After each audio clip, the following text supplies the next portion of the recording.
Hello, I'm Robert, And I'm Evelyn. and this is Talking About It. Before we get started, two quick things. One, we realized that the information about Mount Doom is a little longer than I had anticipated.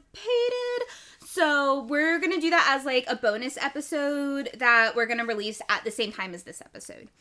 But speaking of bonus episodes, it was pointed out to us that it's a little tricky to find our bonus episodes, and I figured out why, and I know how to fix it. So as I am editing and uploading this episode and the bonus episode, I will also be updating that. So what you'll see is I'm going to be making bonus episodes season 0. So you'll be able to find all of the bonus episodes in order of release under season 0. Season 0. Right, where our, like, introducing us was. Yes. Yeah. That just sounds weird, though. Season 0. I mean, who knows how many seasons we're going to end up having with this. There's a lot of Tolkien. That's why we're talking about it. But, Okay. All right, so this I think that was all of our announcements. Yeah, so this chapter is Mount Doom. So what were your predictions? Oh my god. Okay, so now that I have read it, we'll get there when we get there. But again, now that I've read it, I now know. But I was so convinced that this was a trick. I was so convinced that this wasn't going to be all of Mount Doom. I thought this was going to be just the travel to the base of the mountain is what I thought it was going to be. So my predictions based... Yeah, I honestly didn't think... Okay, anyway.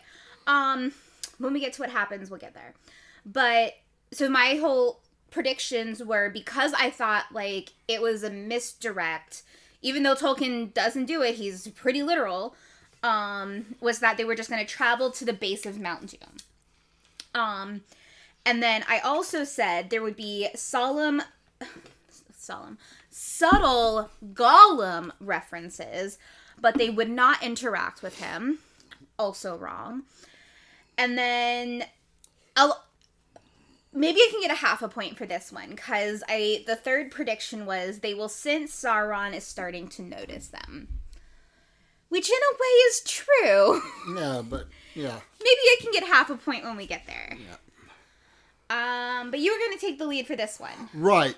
Yeah, so the first thing I want to talk about is, in this chapter, it's the first time we ever hear of Rosie Cotton.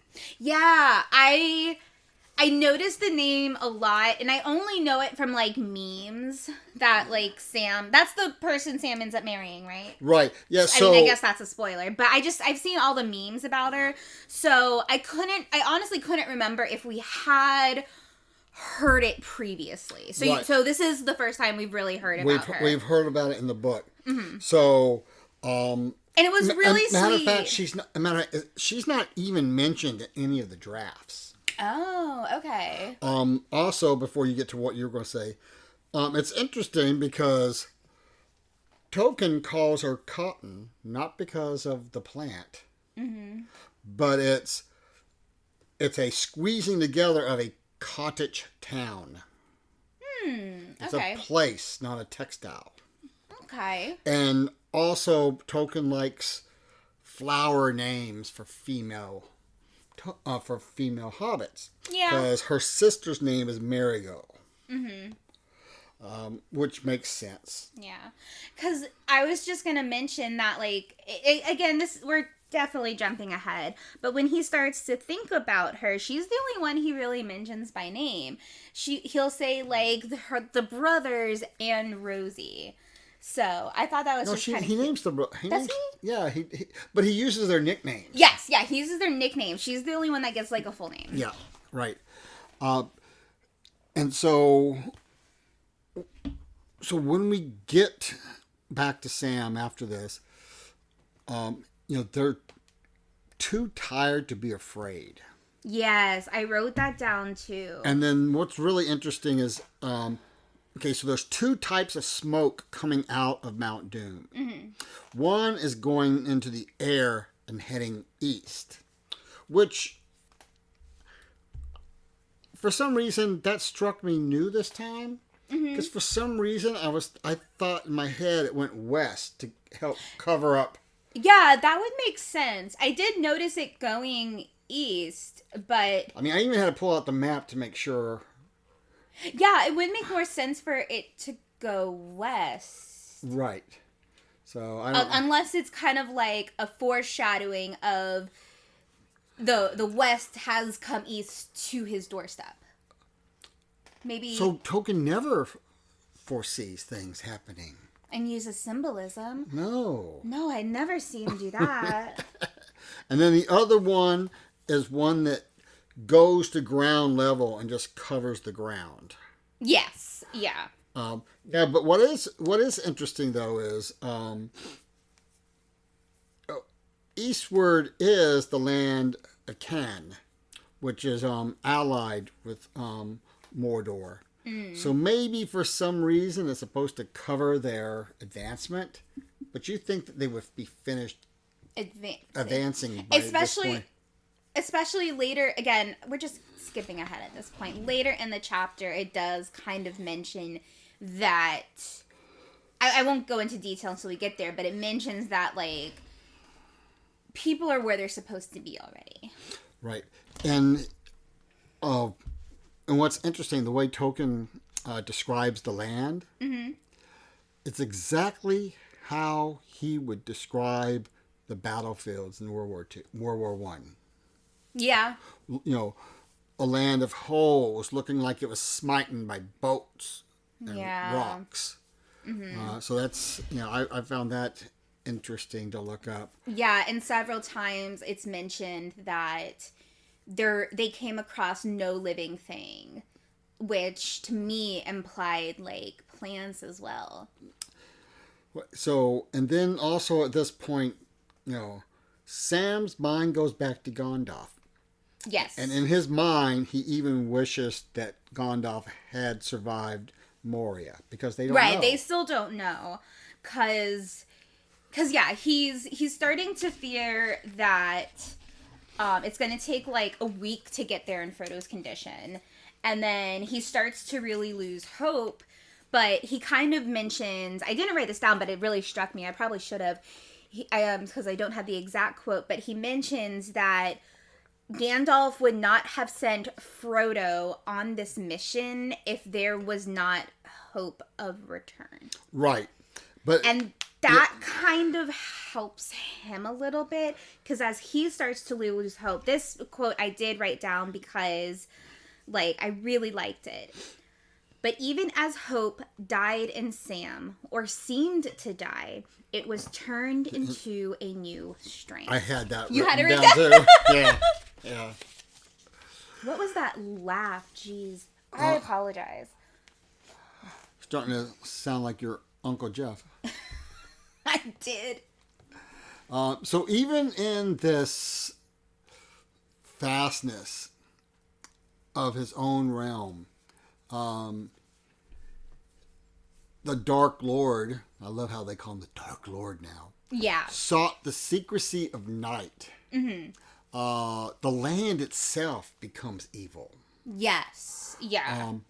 Frodo, even as if he's, looks like he's trying to block a blow, and covering his eyes and clutching the ring at times because he feels like someone's watching him, or he physically feels being beaten down. Yeah, as he's morally being beaten down. I shouldn't say morally. That's not right. Well, mentally, I guess. Yeah, mentally, yes. But yeah, I mentioned here that they were no longer encountering a lot of the orcs and goblins because Sauron had nearly moved his army into their places. That's where it says that is this part here. Though now, since I mentioned orcs and goblins, I forgot to say this at the beginning. So I was just so confused last episode about how Sam and Frodo being really small could fit in with the orcs. Well, it's not that I didn't believe you. I just needed more clarification. And Tolkien in The Lord of the Rings and in The Hobbit uses orc and goblin interchangeably, where it's more that orc is the proper term. However, the Hobbit name for them is goblin based on the English word hobgoblin. Yes. So that's where I was getting confused. And so it's like they're the same species. There's so many different tribes of them, right, that they've created their own cultures and languages and like how they look and everything. So I always thought that they were two different species entirely. Yeah. But if you think about humans, and apparently we'll get to this when we get to the Hobbit movies. I've only seen them once because we'll get there, but apparently in the Hobbit movies, Peter Jackson does distinguish them as two different species, for just ease of storytelling. But again, I don't think that would have affected me personally. I just, for some reason, reading The Hobbit and then The Lord of the Rings, it boils down to the goblins are mostly mountain dwellers, right? Which means they're smaller. Which means they're smaller and go in and out. Where the orcs are, that we traditionally like separate them. The orcs are a little bit bigger and stronger, and really kind of refer to the Uruk-hai, who are these huge ones. Where orcs actually are kind of man-sized, goblins are like dwarf hobbit size, and the Uruk-hai are like big boys. Now, so you saying that reminds me of something, and I'm going to have to look it up so I can mention it later. But, so there is a peoples, a race that's out of the Indian subcontinent that are naturally short. Yes. And they use them, Peter Jackson used a few of them as extras. Oh, okay. You know, when filming general Hobbit goings on. Okay. And also a few times where all you see is like the backs of the four hobbits walking away or something like that, because they're the actual size of what they're not the actual girth, right, but they're their actual height. And so with that, you know, Peter Jackson used a lot of camera tricks. Yes, I did know that. I knew he used a lot of camera angles to like make things work. Which is why I know that, why am I blanking on his name? Ian McKellen. I know that that's why he got a little sad. According to him, he got a little sad filming the first Hobbit movie, because at least with the Lord of the Rings, there were like other people that were meant to be his size, so they were all able to film together. But because the Hobbit is so filled with dwarves and hobbits, like he was kind of talking to literally like pictures on a stick. Right. And he got a little sad about that, because he loves interacting with the other actors and playing off of them. Right. Or like Gandalf would be closer to the camera, and the hobbits would be further away from the camera. But so that meant, yeah, like you said, he has to be focusing on something, and it's not a real human's face. Yeah. Though I do know, maybe I'll put a link to it, because it's really cool. I have seen how they did Frodo and Gandalf at the very beginning of the first movie, riding in the carriage together. They actually made the carriage super wide and like crazy, so when it's filmed at the right way, it looks like they're sitting next to each other, but they're actually quite far away from each other to make the angles work. And I love practical effects. I personally feel that practical effects hold up better in movies than CGI. The CGI is getting much better, but practical effects, shout out to the D&D movie for a lot of their practical effects. Well, you got to remember where Peter Jackson comes from too.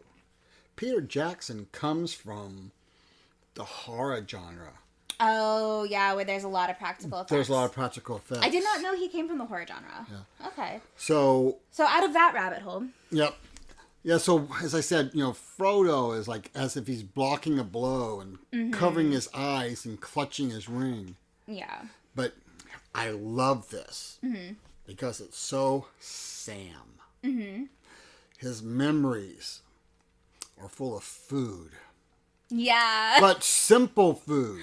Simple bread, simple meats, and so forth. Yeah, he's such a hobbit.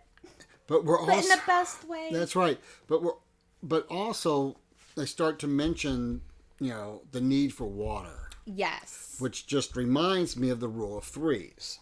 Okay. You can go without air for 3 minutes. You can go out with water for 3 days. And you can go out with food for 3 weeks. Yeah. That's in general. Don't try it. Yeah, please don't try this. That's a general thing for, desperate people trapped in caves that have to cut off their arms, and then James Franco will play them later. But... So please don't actually try this. All right. It's a good movie, and it's an interesting story, but please don't put yourself in that situation on purpose. But yeah, it says 4 days have passed, and Frodo continues to get just weaker and weaker. And he continuously, he doesn't complain. It's only when, Sam is kind of asking him about it does he admit that the weight of the ring is getting so heavy. Right. And Sam notices once or twice these dim lights, pale lights like eyes. And it's interesting because he doesn't really think of Gollum when he sees him. But we as an audience readers easily can wonder if it's Gollum. Right, exactly. Yeah. But you're right, yes, Sam offers to carry the ring. Oh, I'm not quite there yet. Okay. So first I do say that in a second, but first I wanted to mention something else that Sam kind of thinks that I thought was really interesting was about the lembas bread, where the more you have to rely on it without other substance, the more it actually helps you. Right. And I love this line. The lembas feeds the will and gave strength to endure. Yes. And I just thought that was just really well crafted. Right. But then, yes, Sam offers to carry the weight of the ring for Frodo. And Frodo has a minor freak out. Of course he does. Because he's starting to feel the corruption. Which, I mean, no shade to Frodo. He's legitimately going through it. So he, freaks out and he goes for his sword, but he's able to calm himself, which I need to learn his breathing techniques. But also when you see the movie, when this happens in the movie, his face looks like it's getting ready to contort to Gollum's face. Oh, okay. Which I'm going to mention again later. Okay, I'm excited to see that. I am excited to see how they're going to do this in the movie. I am very excited. But yeah, so he's able to recover quickly from it, and he changes his tone completely, being like, no, this is my burden. I have to do it. And to me, it comes across as he doesn't want Sam to have to go through the same awful pain that he is going through, both mentally and physically. But we also have to remember, Sam has already carried it a little bit. Yes. And he like Galadriel, I just thought of something. In these books so far, the only people we have seen completely reject the ring when offered to them was Sam and Galadriel. Was there another? Tom Bombadil. Oh, yeah. Well, Tom Bombadil doesn't count. Because he's not able to be corrupted by the ring. Tom Bombadil. To me, Tom Bombadil doesn't count because he doesn't even have the ability to be corrupted by the ring.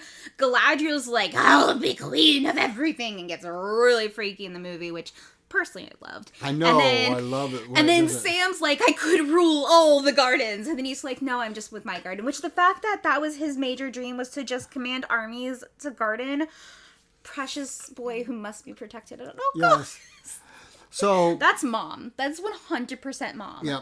So the other thing I find really, really interesting the only time we ever see Sam almost come to tears. When he has to throw away his cooking gear. I know. Yeah, I was going to say that. So they have to take off their orc gear, but Sam realizes he also needs to take away Get rid of all the useless weight. Yeah, get rid of the useless weight. And Frodo says something here that I almost thought I was going to, like, tear up because it was, like, just the entire paragraph was so genuine. But the last sentence was, I am naked in the dark, Sam, and there is no veil between me and the wheel of fire.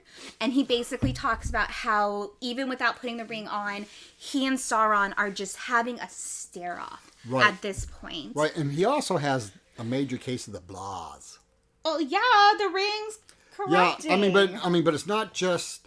So either he's fighting the ring or he doesn't feel anything. One of the two.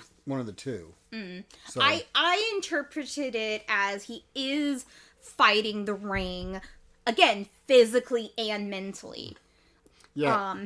But it is funny because, like, literally the next paragraph, Sam's like, oh, you poor thing. I'm going to, like, throw all of our gear over this fissure so Gollum can't get a weapon, and I'd be damned if he gets my cooking gear. That's right. Which, it was whiplash for me because they're like, because Frodo just snaps and he's like, I can't wear these clothes anymore. I can't have this weight anymore. I have too much weight. Let's get rid of all of it. And they're getting rid of all of it. And he has this heartfelt moment about it. And Sam just is like, oh, you poor thing. I am so sad that you have to go through this and there's not much I can do to help.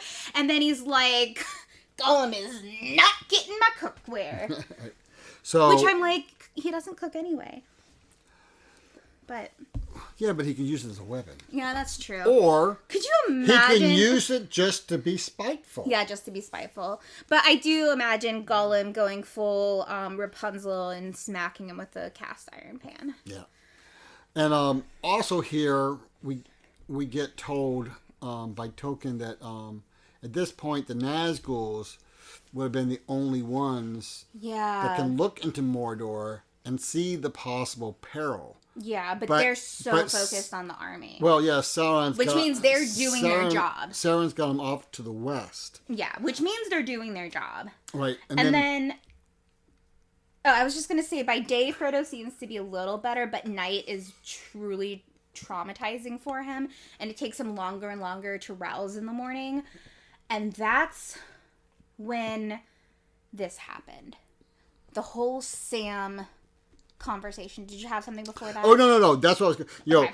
Yeah, so Sam is talking to himself. Yeah. Just like Gollum is talking to himself in the book. But even more so in the movie. Because in the movie, you see the two parts of Gollum going back and forth. Right, which is filmed incredibly well. Right. But Sam... I don't necessarily feel it's the same as Gollum, because with Gollum, it is this whole, like, obsessive need for the ring. Right. Versus Sam, this is his doubt and despair starting to come in. But I think it's worse. Right, because it is this doubt and despair. No, I think it's worse, because I think it's positively negative against a positively positive.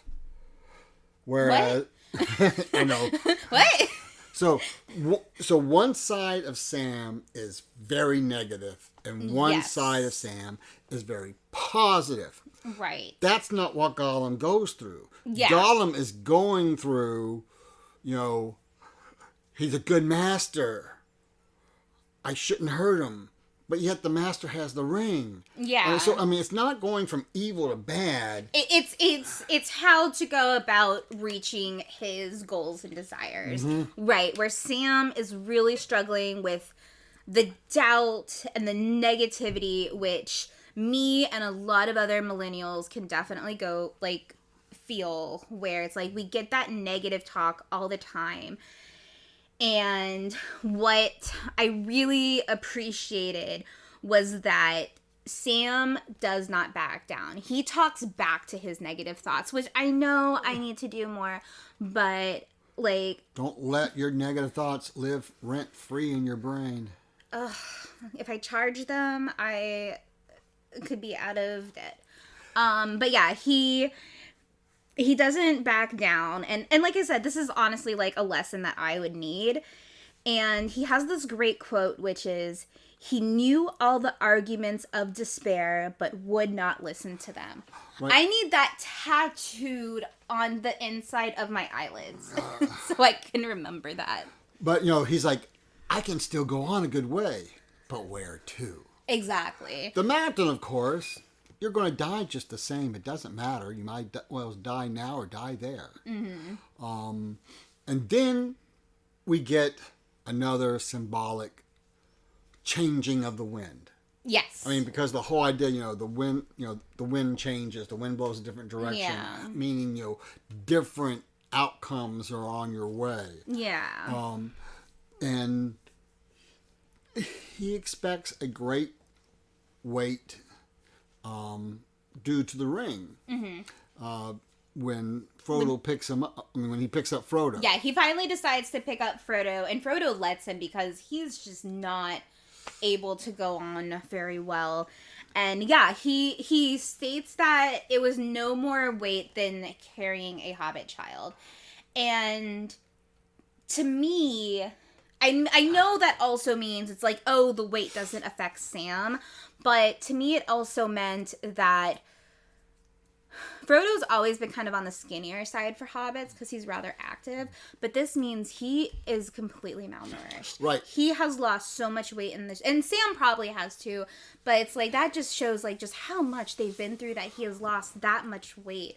And that's another thing with World War I, where you see these before and after pictures of the men coming back from the trenches, just half their weight. Yeah. Well, earlier when we were talking about Sam thinking about Rosie and playing with the brothers, mm-hmm.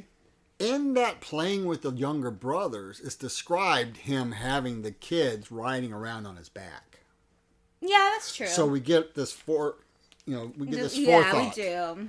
And Sam stays positive by keep thinking back to the Shire. Yes. Now, my personal belief, as I believe Tolkien is doing this, I mean, he does everything on purpose, but the way he words it is very on purpose, because it is going either because he's foretelling that something awful is happening there, or he's foretelling that they will not be able to return. Yeah. But what's really interesting, though, for Sam... Yeah, that kind of like last thoughts kind of thing. Yeah, but for Sam, these are his two choices in his mind right now. Mm-hmm. But instead of being in despair, it gives him strength. Yes, yeah. And again, especially when he thinks about Rosie and her brothers. Mm-hmm. So then, because he thinks about the Shire and misses it, but he's like, but I also want to protect it. Right. So as Ev said, Sam starts to carry Frodo, and it's not nearly as bad as he thought it was going to be, because Frodo's body is so frail, as you said. Right. So, and the weight of the ring is on Frodo. And I know there's memes about it, but I don't want to get into the memes because there's a lot of memes that the ring doesn't understand transfer of properties or something, but so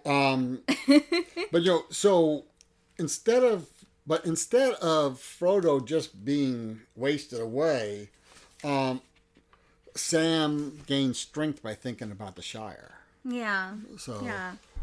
And then, so they get to the base of the mountain. To the foot of the mountain. And Sam is surprised how fast they got there.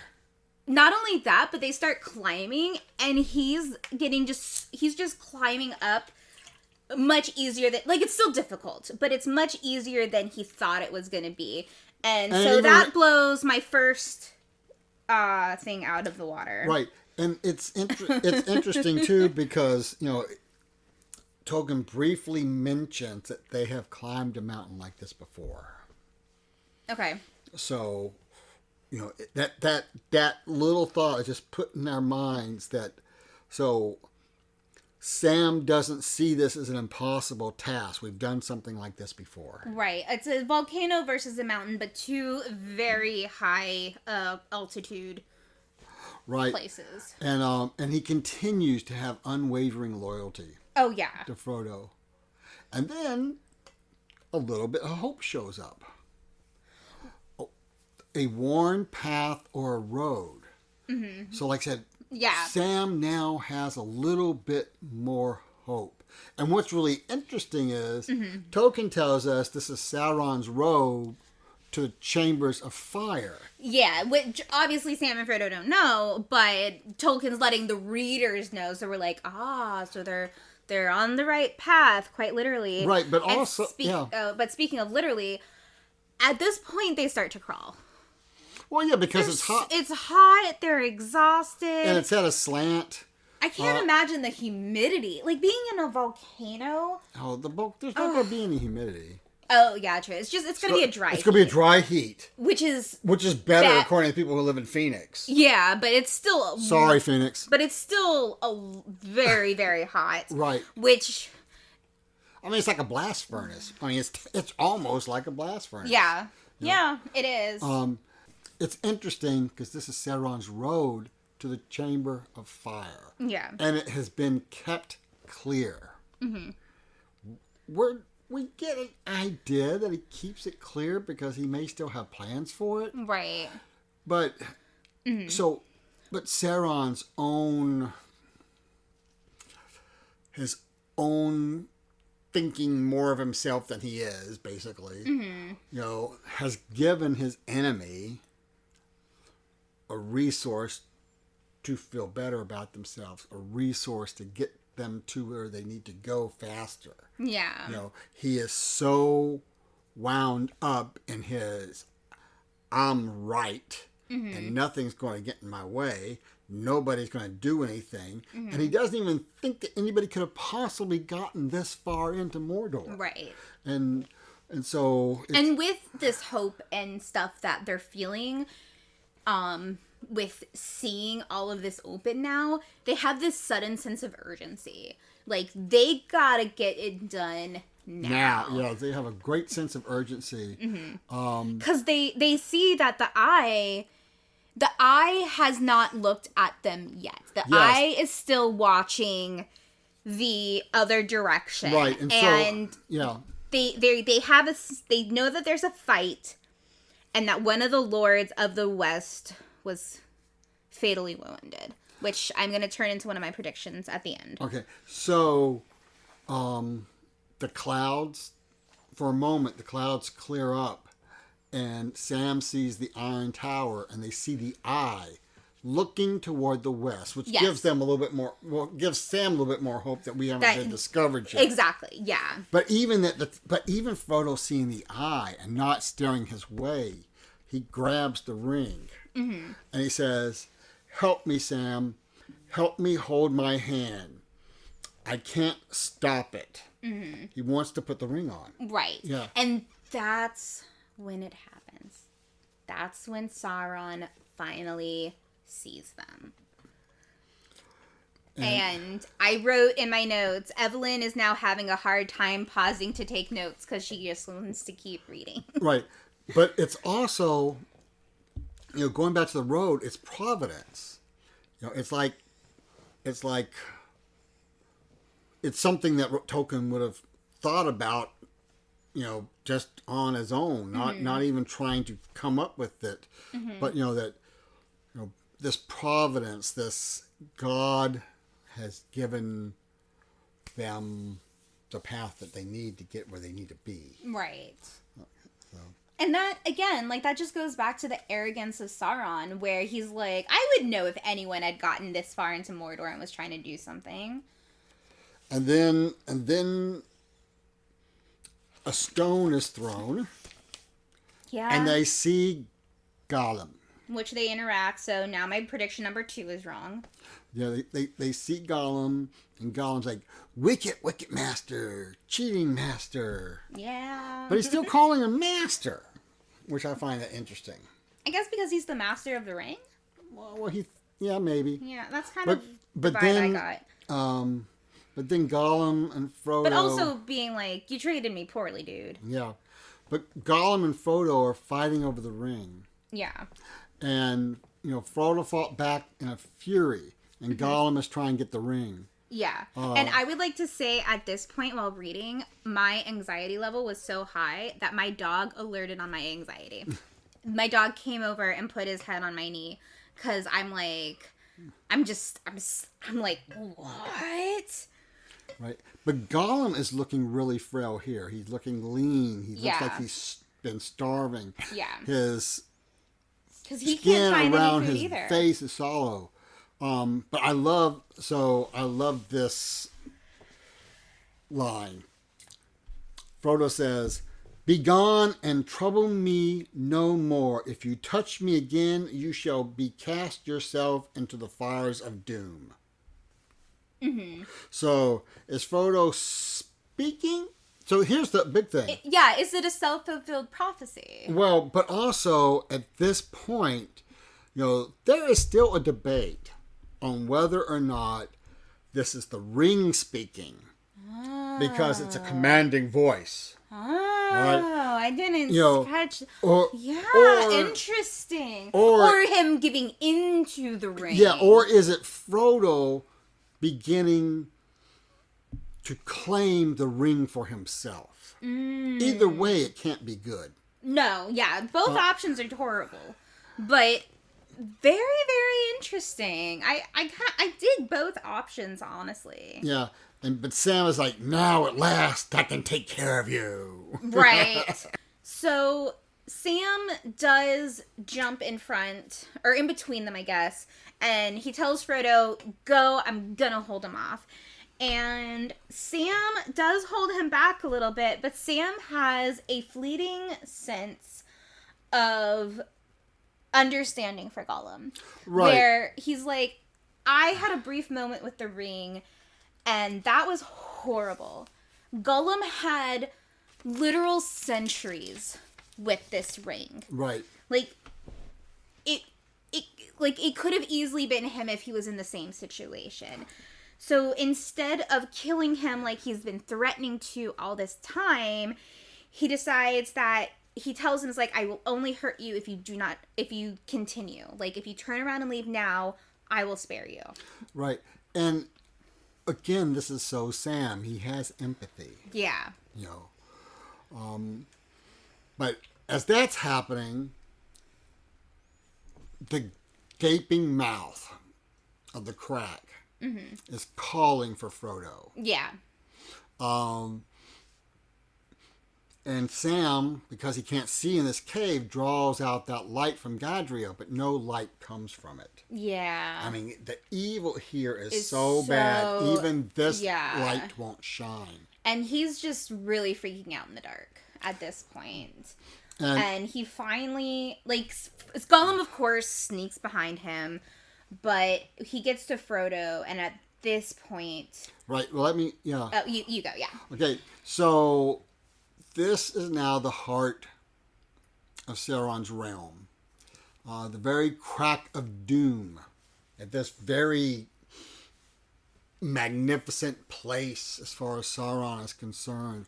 Maybe even almost holy if he didn't think of himself holy. And Frodo... His seat of power. Yeah, and Frodo is there. And Frodo has a clean and strong voice. Yeah. It says, I have come, but I do not choose now to do what I came to do.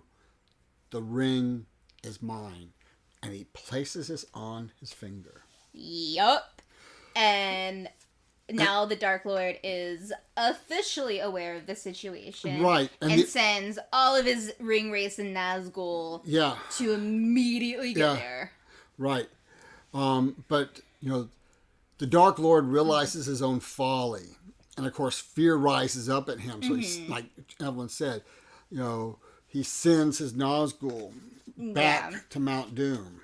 I would like to point out at this point, my phone likes to autocorrect all these different names. However, and you can look at it to see, it properly spelled it didn't Nazgul. just accept Nazgul. It put the little symbol on top of the U like it's supposed to be. It autocorrects everything else, but Nazgul's like, no, we are going to be correct here. Well, look who programmed it.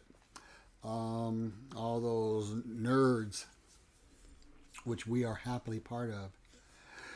So...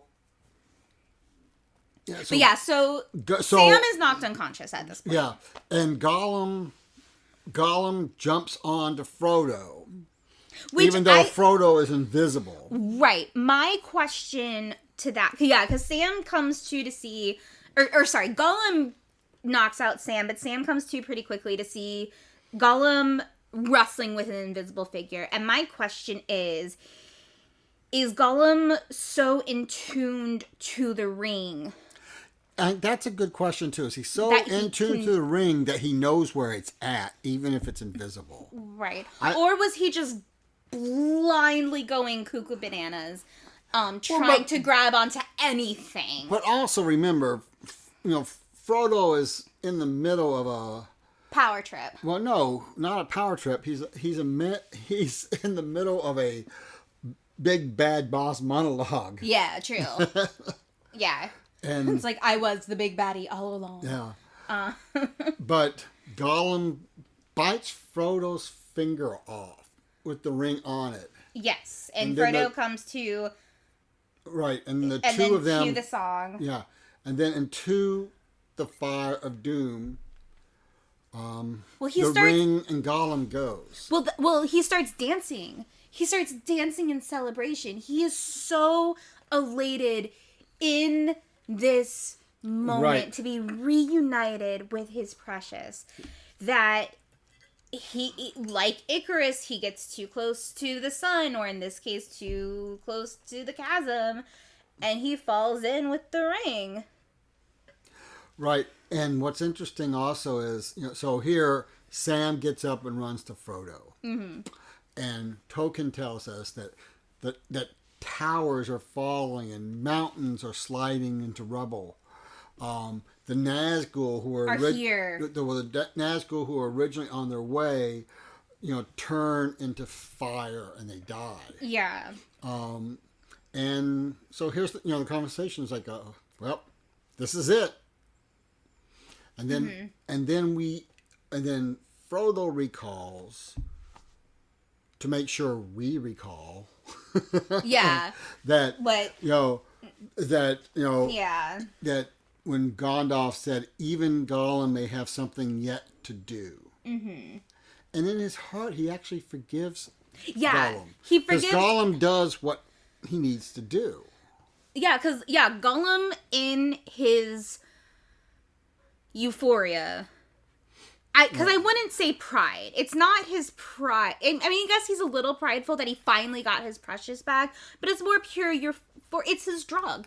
It is honest to God his drug, and he is so euphoric to have it back that he literally overdoses. I guess is a really bad metaphor for this, but that's literally what happens. And Frodo, he has come to, he's recognized what has happened, he is completely aware what he did, and he has such sympathy for Gollum in this moment. Right. Because he's like, I would have done the same thing. But what's really interesting is, Tolkien reworked this part of the story so many times. Oh, okay. Even at one point, his plan was to have Frodo himself jump into the fire. I guess it would have been very powerful for Frodo and Gollum to be fighting over the ring as they fell in. That would have been very interesting and very powerful as well. Yeah. And so Tolkien even says, it was his original plan for Frodo to renounce his quest and claim the ring. Mm-hmm. Right. And that's kind of where, our chapter ends. Yeah. Is, we've gotten over the biggest hurdle. Well, as far as we know, we got over the biggest hurdle of the book. Yeah, which... Okay, so yeah, that's the end of the chapter. And I literally had to sit in silence for a good minute because we still have, what, 5 more chapters? 4 more chapters now, I think. We have, like, 4 more chapters to go. Or, like, 5 more chapters, something like that. And to me, this was the climax. I was expecting a jump to the battle, and then a jump to the ring, and then a time jump to everyone reuniting, I guess. Right. Which is based off of the movies, which... Again, I haven't seen the third. I don't think I've seen the third one, but I've seen lots of clips. I've seen lots of clips. But you also saw the cartoon. It's honestly, we haven't seen. I don't think we've seen the cartoon since I was like maybe 14. Yeah, but almost 20 years ago. Yeah, but it also made a lasting impact on the two of you. Well, the Hobbit more so than the Crystal Shard. The Crystal Shard? The Crystal Shard. The Dark Crystal, you mean? Yeah. Anyway, no. We watched The Hobbit all the time. The Hobbit we watched consistently. I think we only saw The Lord of the Rings 2-parter once or twice. Yeah. So, I just remember Frodo of the Nine Fingers and the Ring of Doom. Okay. Yeah. Yeah. So all right, so at this point, I want to read some. Yeah, I just, like I said, at the end of last episode, I honestly didn't think it was going to be this early. Because I'm like, now what? Now, I mean, I guess the battle, but I can't imagine the battle being more than 2 chapters, and there's at least 4. So it's like, I really don't know what's coming at this point. Right. So this is some notes from Christopher. Okay. Which are notes from J.R.R. himself. Okay. Yeah, so, you did say that you had some stuff to read. So Christopher writes, indeed, from very early in the writing of The Lord of the Rings, Tolkien knew that Frodo would not be able to destroy the ring, but he was uncertain exactly how. Nonetheless, the ring would have to go into the fire. As early as August 1939, when the story had not gotten beyond Riverdale, he started writing. Mm-hmm. This is out of... So when Bingo, written above Frodo, so his name might have even been Bingo to start with. Bingo or Bingor? Bingo. Like Bingo! B-I-N-G-O. But see, also bingo means something different in military slang too. Okay. I just all I can think about is we have 3 different puppies at work, all named Bingo right now, that are just like all lovable, kissy puppies. Yeah. So he at last reaches Crack and Fiery Mountain. So he hasn't even named the mountain this way. Okay. And he cannot make himself to throw the ring away. He hears the necromancer's voice offering him great reward to share power with him if he will keep it. At that moment, Gollum, who had seemed to reform and had guided them by secret ways to Mordor, comes up and treacherously tries to take the ring. They wrestle, and Gollum takes the ring and falls into the crack. In updated notes, Tolkien writes, Frodo comes to a flat place on the mountainside where the fissure is full of fire. The vultures, which he hasn't named as yet, Nazgûls yet. That's a good name for him, though. That is a good... It's a vibe. It's their vibe. He cannot throw the ring in. All goes dark in his eyes, and he falls to his knees. And at that moment, Gollum comes up and wrestles with him and takes the ring, and Frodo falls flat. So here, perhaps Sam comes up and beats off the vulture and hurls himself and Gollum into the gulf. Very much a Sam move. Yeah. Very much a Sam move. So, which I would actually cry if that was the ending. Right, and so it is Sam that ends up wrestling with Gollum and throws him finally into the Gulf of Fire. Yeah. And this is taken from the Treason of Isengard. Yeah, and I can't imagine if that was the actual ending. I couldn't imagine the guilt that Frodo would feel. Right. But since but also remember going way back, talking about how Sam's and Frodo's relationship is like, enlisted steward of an officer. Mm-hmm. And so there's a lot of literature around the faithful steward doing something to save his master's life, but losing his own. Right. And again, it's not just, and it's like, I feel like we always talk about the faithful subservient, but at the same time, he's his younger cousin as well. Like, he really looks up to Frodo and wants to help Frodo with all of, like, the subservience to me is a part of that familial relationship. And that is something that you do see in literature as well about, like, the masters and stewards, where typically stewards to these high-ranking military men are typically, like, nephews or, like, a family friend's son or something like that as well. So there's more than just that type of connection. There is a very strong bond with all of that. Right. And also it's interesting because at this point in the very first published edition, here Gollum the whole time is calling out Precious. Yes. And he calls out Precious a lot in the final one as well. Right. But Precious in the original manuscript was written in lowercase letters. And yeah, it's all uppercase in the book. Right, and so, in the first book it was all lowercase too, the first edition. True.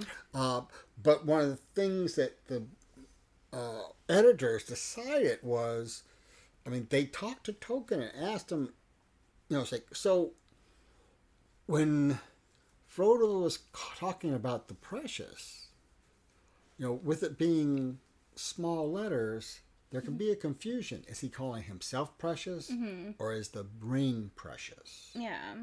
Because in other parts of the book, it's already capitalized when he's talking about the ring. Okay. And so that was why they changed that. Okay. And another note.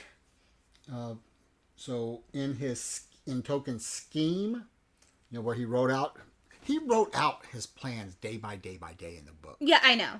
Yeah. And so according mentioned this many times. According to the scheme, he wrote, about noon or after, the ring is destroyed and Barad-dûn crumbles into ruins. Nazgul flying back and last effort are caught in eruption and burned to death. End of the reign of Sauron, and nothing is left of his power.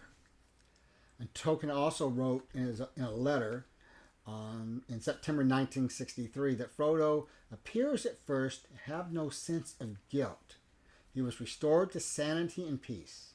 But then he thought that he had given his life in sacrifice. He expected to die very soon, but yet he did not. And some disquieting grows in him because of that. Okay. So, like I said, we have 4 more chapters. Okay. To figure out what's going on. Well, if you think. Okay, so like it's got to be like 1 or 2 chapters. I can't imagine it being more than 2 chapters of the battle with the other folks. And then like I guess the 3rd chapter would be the immediate aftermath, and the 4th chapter later aftermath. Okay. But before we get into predictions, I just wanted to mention again, we're going to go into a really fun deep dive into the geography of Mount Doom in a bonus episode that's coming out the same day. Our next chapter is called The Field of Cormoran. I can't pronounce that for some reason. Let me see if I can get it. I wrote it down in my notes because I was prepared this time. It's the Field of Cormoran is what I was saying in my head. Yeah. I also may be wrong.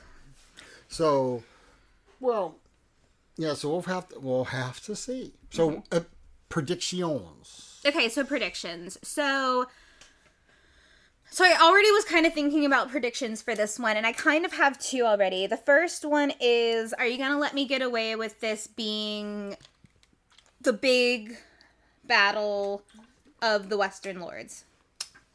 Can I please get away with it? Yeah, but that's the only one we'll let you get away with. Perfect. Because the second one, I was actually going to be pretty specific. So we know from this chapter that they hear the fatal blow to one of the Western Lords. Now, I know from memes that all four hobbits are good and Gimli, Legolas, and Aragorn are good. I'm unsure about Gandalf, but I'm still pretty much on the case that it's like, I doubt he's going to be fatally wounded in this battle. Unless, like, Sauron himself goes mano a mano, which I don't think is going to happen.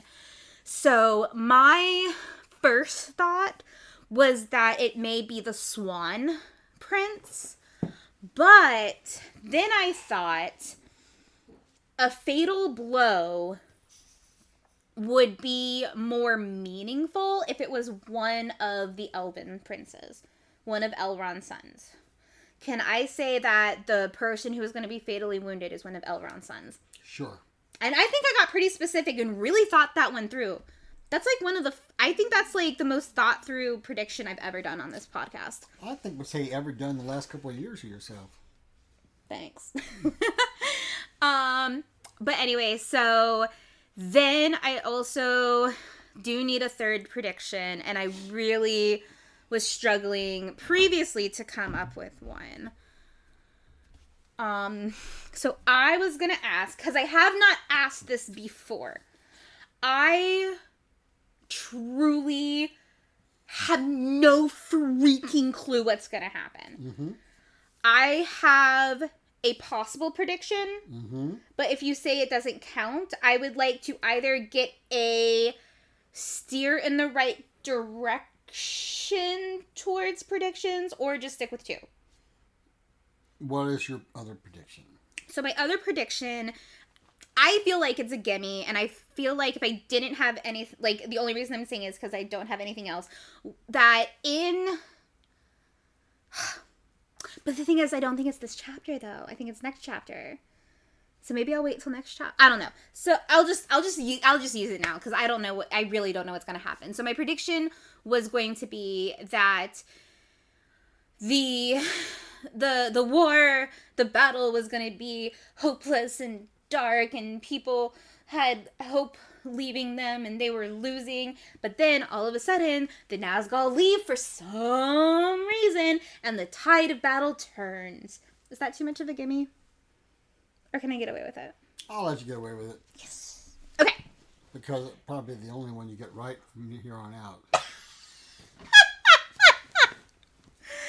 Great. Absolutely great. I think the next 4 chapters... I think the next 4 chapters are some of Tolkien's best plots. Okay. Is this going to be worse than Flotsam and Jetsam? No, it won't be worse than Flotsam and Jetsam.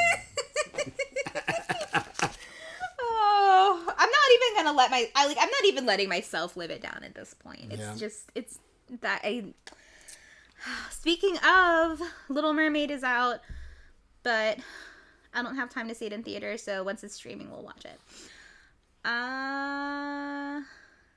Well, I've been Robert. And I've been Evelyn. And this has been Token About It.